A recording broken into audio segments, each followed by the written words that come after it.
General Hospital will reveal Isaiah never could have imagined that his life would veer so dramatically off course from a single fleeting moment outside Portia's office. What started as a casual walk back to his duties after a spirited rehearsal for the nurses' ball alongside Willow quickly turned into a defining intersection of emotion and fate.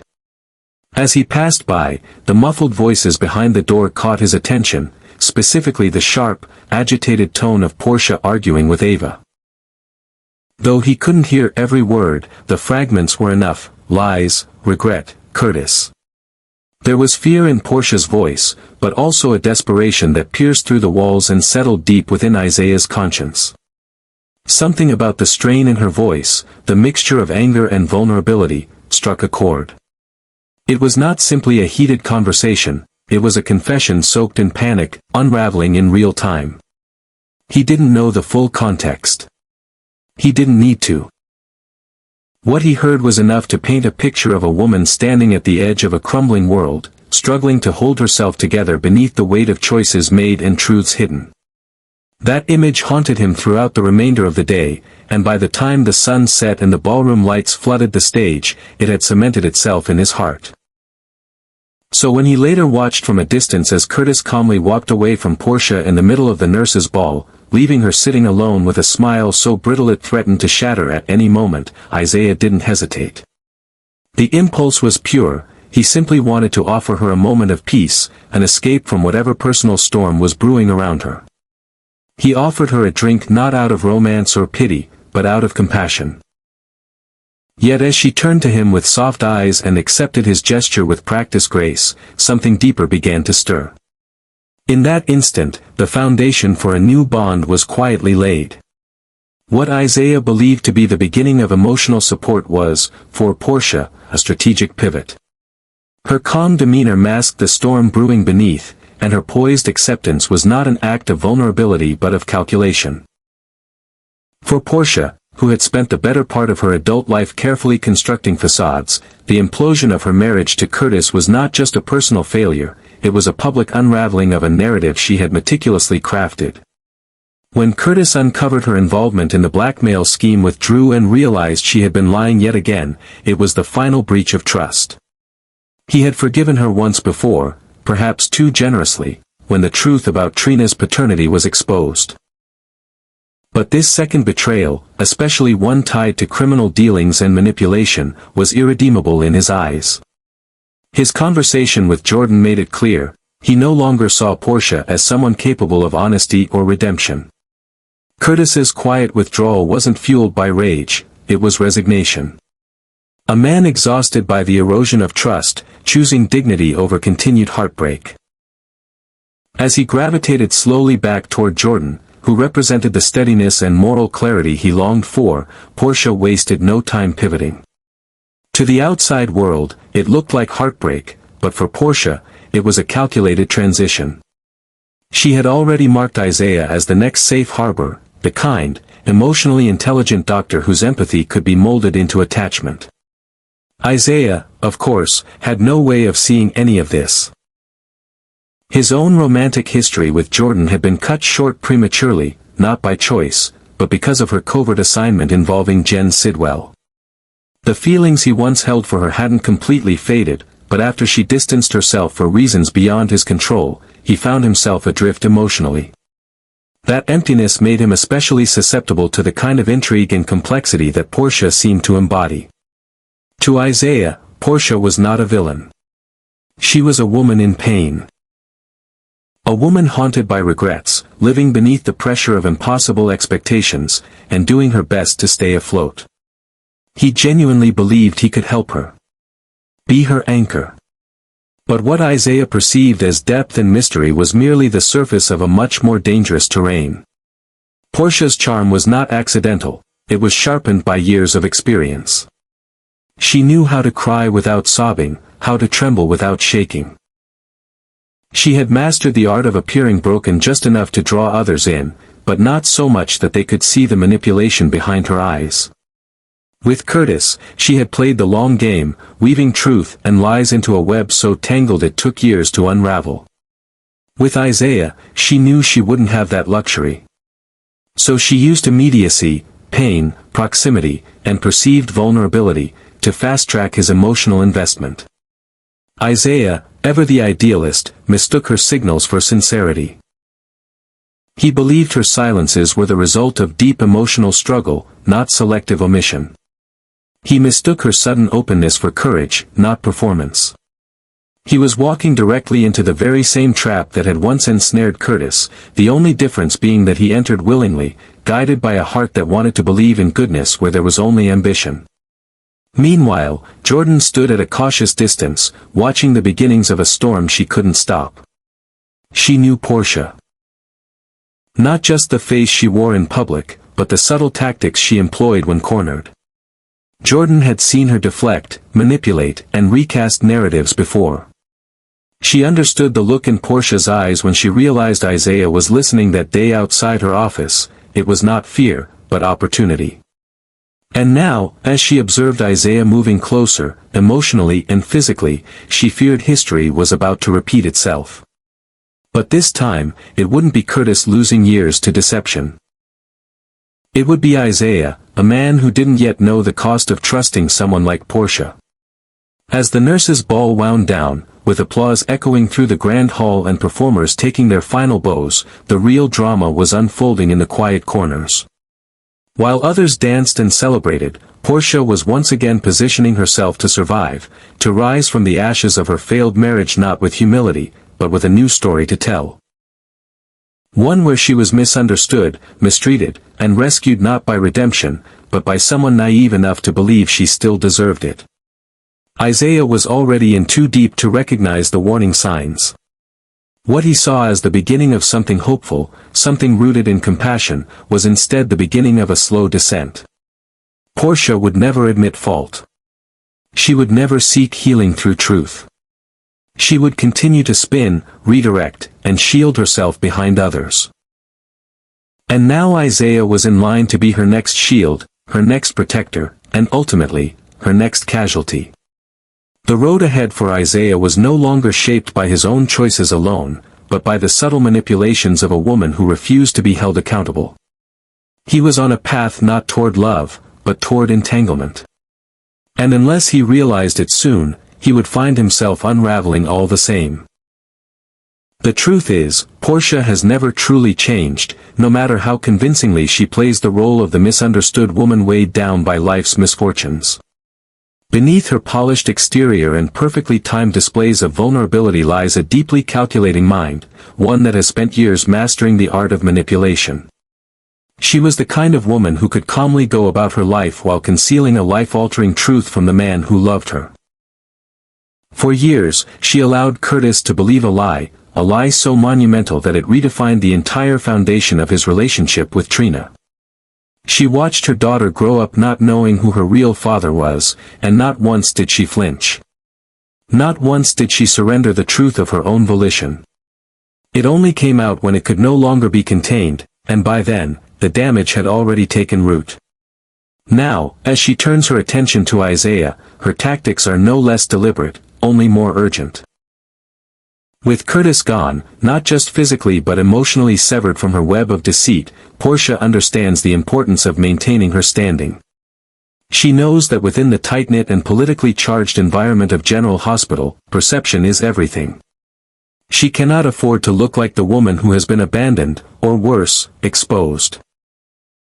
What she needs is a new protector, a new male presence beside her that will insulate her from judgment and restore the image she so carefully curates. She doesn't need Isaiah for love. She needs him for optics, stability, and strategic reinvention. Isaiah, of course, doesn't see this. Portia has made sure of that. She knows how to craft her words so that they land like validation in Isaiah's ears. She knows how to mirror his empathy, to echo his concern, and to cloak her intentions behind just enough brokenness to awaken the healer in him. She gazes at him not with affection, but with precision, every glance engineered to draw him in further. Her silences are not empty, but full of manipulation, allowing him to fill the void with his own hopes, his own projections of what he believes she is. And once he's invested, once he feels indispensable to her recovery, she gains complete control. In this dynamic, Portia holds all the power. She is the architect, and Isaiah is merely moving through the blueprint she designed. From the outside, Jordan watches the situation unfold with a gnawing sense of dread. She knows Portia. Not the version that Isaiah is seeing now, the sorrowful, shaken woman rebuilding after heartbreak, but the version that only emerges when consequences loom. Jordan remembers the lengths Portia went to protect her secrets, the way she twisted facts, evaded accountability, and re-centered herself as the victim whenever cornered. Jordan had fought tirelessly to shield Curtis from the emotional fallout of loving someone so duplicitous, and now she saw the same patterns beginning to tighten around Isaiah. But unlike before, her hands are tied. Jordan is embedded in a sensitive investigation that demands her discretion and limits her ability to act. She cannot publicly intervene without risking everything, and so she watches, waiting for Isaiah to uncover the truth on his own. And that, perhaps, is the most tragic part of it all, watching a good man walk willingly into the very storm he should be running from. Jordan knows that Isaiah, like Curtis before him, is drawn to wounded souls. He believes in second chances, in healing, in redemption. He thinks love is about patience and support.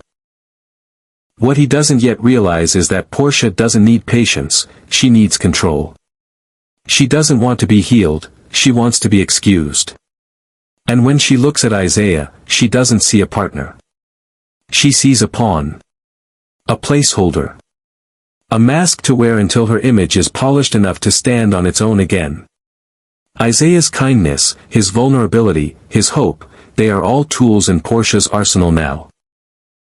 And unless he begins to see through the performance, unless he begins to ask questions that she cannot answer without unraveling her web of lies, he will fall just as Curtis once did. He will give and give until there's nothing left to offer, only to realize that none of it was ever enough because Portia was never truly present. She was playing a part, rehearsing a narrative where she is always the one left behind, never the one who leaves others broken. The weight of that reality has not yet hit Isaiah. For now, he still sees himself as the one who can save her. But from Jordan's vantage point, from the outside looking in, it's clear that he is already losing himself. Slowly, subtly, Portia is pulling him into a dynamic where she makes the rules, sets the tone, and controls the outcome. And by the time Isaiah realizes what's happening, he may be too entangled to escape unscathed. Just like Curtis, he may one day find himself standing in the wreckage of a relationship built on illusion, wondering how the very person he tried to rescue became the architect of his own unraveling. Meanwhile, within the pristine corridors of General Hospital, whispers began to travel like wildfire. The once professional air, marked by efficiency and quiet urgency, was now tinged with murmurs of something far more personal.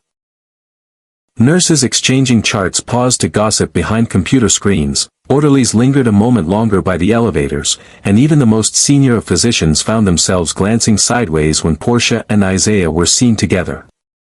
The developing connection between the two was no longer subtle. A shared smile here, a quiet word there, and suddenly, the hospital's social undercurrent was charged with speculation. To some, their budding relationship was interpreted as a touching tale of second chances. A romance rising from the ashes of mutual heartbreak. Portia, fresh from the ruins of her shattered marriage, and Isaiah, the caring doctor whose own romantic past with Jordan had ended abruptly, now finding comfort in one another. It was, on the surface, a story of two people picking up the pieces and moving forward with cautious hope. This narrative was particularly appealing to those who craved something tender and redemptive in a place so often marred by trauma and loss. But not everyone was convinced. Others, those with longer memories or sharper instincts, read between the lines and saw the pattern repeating itself. Portia, they remembered, had a history of secrets and emotional manipulation. Her beautiful mask of composure had once concealed truths so devastating they had nearly destroyed Curtis. The deception around Trina's paternity wasn't a minor lapse in judgment, it was a deeply rooted betrayal, sustained over years and only revealed when the walls finally closed in. And now, these same skeptics watched Isaiah walk into her orbit, his kind heart already ensnared, and feared history would repeat itself. They saw not a love story, but a cautionary tale in progress. In quiet corners of the hospital, away from patient rooms and administrative meetings, the conversations took on an edge of worry. "He's too good for this," some would whisper. "He doesn't see what she's doing." Others were more cynical. "He's next," they'd mutter, as if Portia's relationships followed a cycle of devotion, disillusionment, and destruction. Whether whispered with concern or disdain, the message was the same: Isaiah was venturing into dangerous territory. Because that was the truth of it, Isaiah had stepped into a space where kindness could be twisted into obligation, and sincerity could be turned against him. He had entered a domain where emotional generosity wasn't nurtured, but exploited. Where empathy wasn't met with gratitude, but leveraged for control. Portia didn't seek partners, she sought shields. And Isaiah, with his quiet strength and unwavering belief in the good in others, was the perfect candidate. Portia didn't love. She needed. She craved the influence that came from being the center of someone else's world, not because she cherished the connection, but because it fortified her own image. She thrived on the soft power of eliciting sympathy. She knew how to paint herself as the woman wronged, the misunderstood survivor of failed relationships, the misunderstood victim of life's cruelty. It gave her room to maneuver. It gave her control. And above all, it kept her from ever having to truly answer for her past. Curtis had learned this the hard way. Time and again, he had fought to reconcile the Portia he loved with the one who had so effortlessly lied to him. He had tried to pull her closer, tried to heal the rift, but each attempt only unraveled more lies. In the end, he had to choose self-preservation over blind loyalty. He broke free, scarred but intact, learning too late that love without truth was a prison of its own. Isaiah, however, was just beginning his descent. He still believed he could help. That Portia's pain was real. That her reluctance to open up was proof of trauma, not strategy.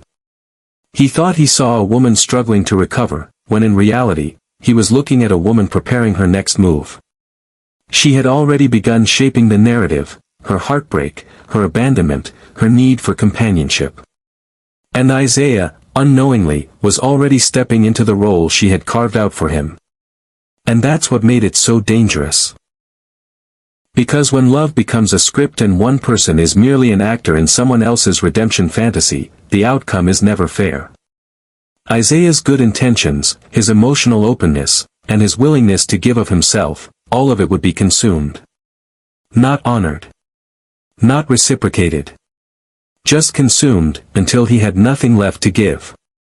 In a place like General Hospital, where patients fought for their lives and doctors carried the weight of miracles and losses alike, emotional equilibrium mattered. And Isaiah, so rooted in empathy, so devoted to others, was beginning to slip out of balance. Not because of anything he had done, but because he had walked into the gravity field of someone who needed to be needed more than she needed to be honest. The danger wasn't in Portia leaving him broken. The danger was in her leaving him doubting the value of everything he once held true: trust, healing, compassion. She wouldn't destroy him with cruelty, but with quiet erosion. And when she moved on, as she inevitably would, Isaiah would be left wondering where he had gone wrong, when the truth was that he had only ever tried to love someone who never wanted to be saved. Curtis had escaped. Barely. Isaiah was still walking in, thinking he was the rescuer in someone else's storm, not realizing the storm had been constructed precisely to draw someone like him in. And unless he woke up soon, he wouldn't just lose Portia, he'd lose himself.